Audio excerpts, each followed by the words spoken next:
KPK telah menetapkan 5 orang sebagai tersangka, 3 orang ditangani oleh KPK dan 2 diserahkan penegakan hukumnya kepada Puspom TNI yang nanti akan dilakukan bersama gabungan antara KPK dan penyidik dari Puspom TNI. Diduga HA dan kawan-kawan menerima uang sejumlah 88,3 miliar dari berbagai proyek tahun 2021 hingga 2023.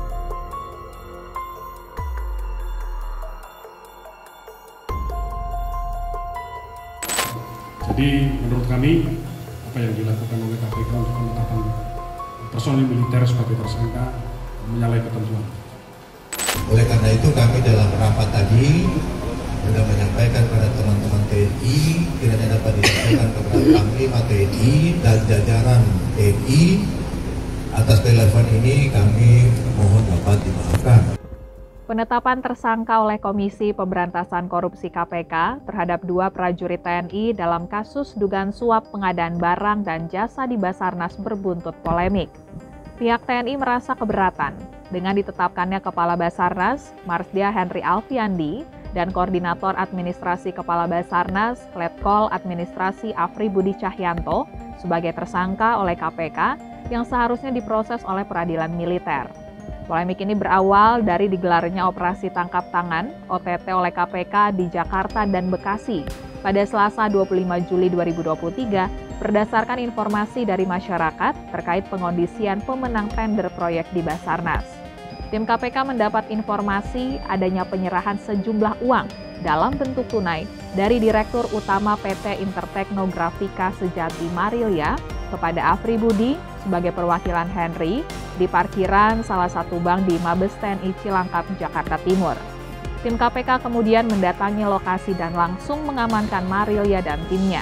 Lalu KPK mengamankan Afri Budi di sebuah restoran soto di kawasan Jati Sampurna, Bekasi.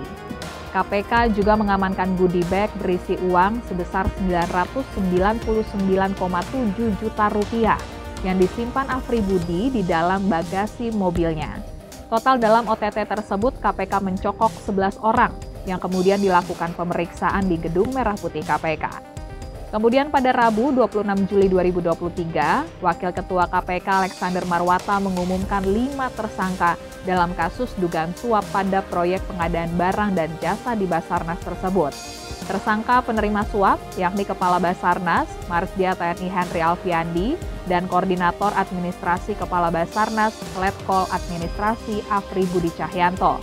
Kemudian tersangka pemberi suap, Komisaris Utama PT Multi Grafika Cipta Sejati, Mulsunadi Gunawan, Direktur Utama PT Interteknografika Sejati Marilia, dan Direktur Utama PT Kindah Abadi Utama Roni Aidil. Henry diduga menerima suap sebesar 88,3 miliar rupiah dari beberapa proyek di Basarnas tahun 2021 hingga 2023. Salah satu proyek yang pemenang tender proyeknya dikondisikan adalah proyek pengadaan alat deteksi korban reruntuhan di Basarnas tahun anggaran 2023. Jadi menurut kami apa yang dilakukan oleh KPK untuk penetapan personil militer sebagai tersangka menyalahi ketentuan. Kemudian pada Jumat 28 Juli 2023 siang, dan Puspom TNI Marsda Agung Handoko menggelar konferensi pers di Mabes TNI Cilangkap dan mengeluarkan pernyataan penetapan tersangka oleh KPK terhadap Marsdia Henry dan Letkol Afri Budi menyalahi aturan. Agung mengatakan berdasarkan Undang-Undang Peradilan Militer yang berhak menetapkan tersangka bagi para personil TNI adalah penyidik militer, dalam hal ini Puspom TNI. Ketentuan yang dimaksud terkait dengan Undang-Undang Nomor 31 Tahun 1997 tentang Peradilan Militer. Pihak kepolisian militer juga belum memulai proses hukum kepada Henry dan Afri Budi karena baru menerima laporan resmi dari KPK berupa laporan polisi pada Jumat 28 Juli 2023 pukul 10.30 waktu Indonesia Barat. Dan setelah menggelar konferensi pers di Mabes TNI Cilangkap, rombongan Puspom TNI mendatangi kantor KPK untuk melakukan koordinasi terkait status tersangka Henry dan Afri Budi. Oleh karena itu kami dalam rapat tadi sudah menyampaikan kepada teman-teman TNI kiranya dapat disampaikan kepada Panglima TNI dan jajaran TNI Atas kekhilafan ini kami mohon dapat dimaafkan. Dan ke depan kami akan berupaya kerjasama yang baik antara TNI dengan KPK dan aparat penegak hukum yang lain. Usai rapat dengan Puspom TNI, Wakil Ketua KPK, Johari Stanak mengakui ada kekhilafan dalam proses penetapan 2 anggota TNI tersebut sebagai tersangka oleh KPK yang seharusnya diserahkan kepada peradilan militer. Mewakili tim penyidik KPK, Johanis meminta maaf kepada Panglima TNI Yudo Margono atas peristiwa tersebut dan menyerahkan proses hukum 2 anggota TNI tersebut kepada peradilan militer. Kami sampaikan permintaan maaf kepada kita jika dalam penanganan perkara Basarnas ini yang menimbulkan kegaduhan di internal KPK. Kami sampaikan sekali lagi bahwa tidak ada pegawai KPK yang salah dalam melaksanakan tugas dan kewajibannya. Mereka sudah bekerja sesuai dengan kapasitas dan tanggung jawabnya. Kalau ada kelalaian, kalau ada kesalahan, kalau ada kekhilafan, untuk tanggung jawab pimpinan. Namun Ketua KPK Alexander Marwata mengatakan jika dianggap sebagai kekhilafan, menurut Alex yang melakukan kekhilafan yakni para pimpinan KPK. Alex mengungkap saat gelar perkara dihadiri lengkap oleh penyelidik, penyidik penuntut umum, pimpinan, dan juga diikuti oleh penyidik dari Puspom TNI.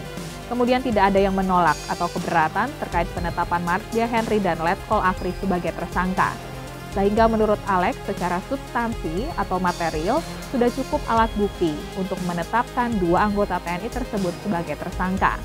Lalu di mana Ketua KPK Firly Bahuri saat kisruh tersebut? Saat penetapan tersangka tersebut, Firly sedang dinas di luar kota.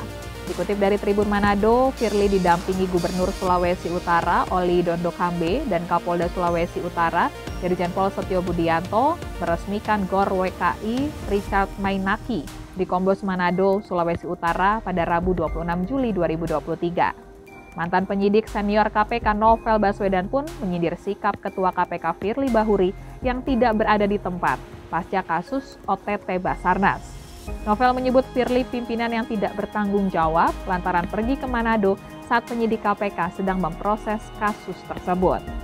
Presiden Jokowi juga angkat bicara mengenai polemik penetapan tersangka oleh KPK kepada Marsdia Henry dan koordinasinya Letkol Afri Budi. Menurut Presiden Jokowi, polemik penetapan tersangka tersebut karena adanya masalah koordinasi.